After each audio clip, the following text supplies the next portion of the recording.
അസ്സലാമു അലൈക്കും വറഹ്മത്തുള്ളാഹി വബറകാതുഹു. നമ്മളൊക്കെ മനുഷ്യരല്ലേ?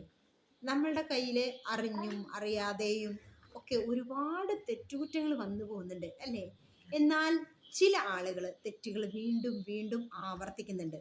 എന്നാൽ ആ തെറ്റുകൾ കൊണ്ട് മറ്റുള്ള ജനങ്ങൾക്ക് വളരെയധികം ദോഷമുണ്ടാകും എന്ന് മനസ്സിലാക്കിയ അള്ളാഹു മനുഷ്യരെ കൊണ്ട് തന്നെ ആ തെറ്റുകൾക്കുള്ള ശിക്ഷ കൊടുക്കാൻ പരിശുദ്ധ ഖുർആനിൽ നിർദ്ദേശിക്കുന്നുണ്ട്.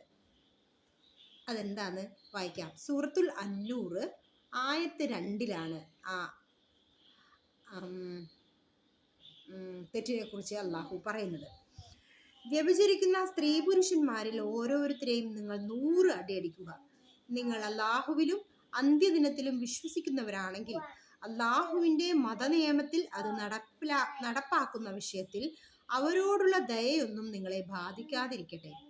അവരുടെ ശിക്ഷ നടക്കുന്നിടത്ത് സത്യവിശ്വാസികളിൽ നിന്നുള്ള ഒരു സംഘം സന്നിഹിതരാകുകയും ചെയ്യട്ടെ.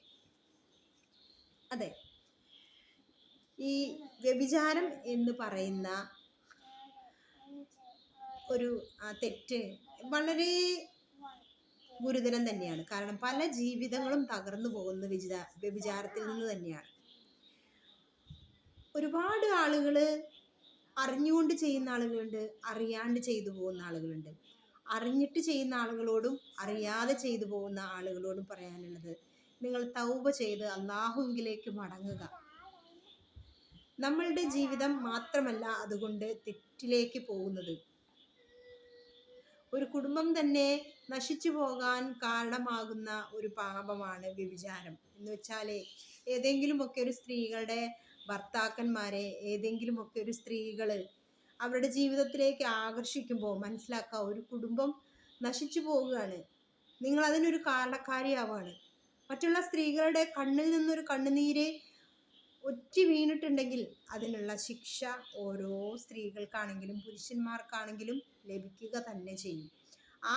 അത്തരം തെറ്റുകൾ വീണ്ടും വീണ്ടും ആവർത്തിക്കാനും കൊലപാതകങ്ങളും ഈ വ്യഭിചാരത്തിലുള്ള ആസക്തി മൂത്ത് കൂടുതൽ വിവാഹം കഴിക്കുവാനും മറ്റുള്ള സ്ത്രീകളെ ആകർഷിക്കാനും കുടുംബ ജീവിതങ്ങൾ തകർന്നു പോകുവാനും ഒക്കെ കാരണമാകുമെന്ന് അള്ളാഹുവിന് മനസ്സിലാക്കിയത് കൊണ്ട് അവരെ അടിക്കാനാണ് പറഞ്ഞത്. അതായത്